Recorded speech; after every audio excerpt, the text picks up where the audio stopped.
What was the hardest day you've ever faced? It happened during my senior year of high school. Our school was hosting the annual talent show, and everyone was hyped for the usual lineup of mediocre singing, awkward dancing, and a few surprisingly good acts. But nothing prepared us for what happened that night. Halfway through the show, the lights suddenly went out. At first, everyone thought it was a power outage, but then a single spotlight turned on, pointing at the curtain. The room went silent.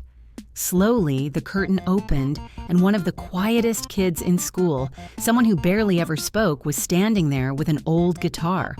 No one knew he had signed up, let alone that he could play.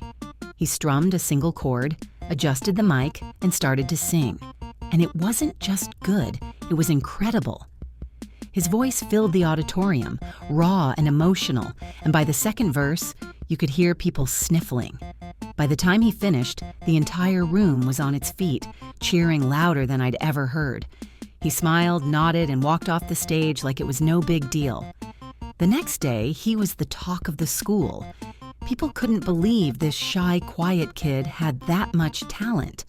That moment wasn't just about his performance, it reminded everyone that people are so much more than what they seem on the surface. What's the most unbelievable moment you've ever witnessed? I'd love to hear your story.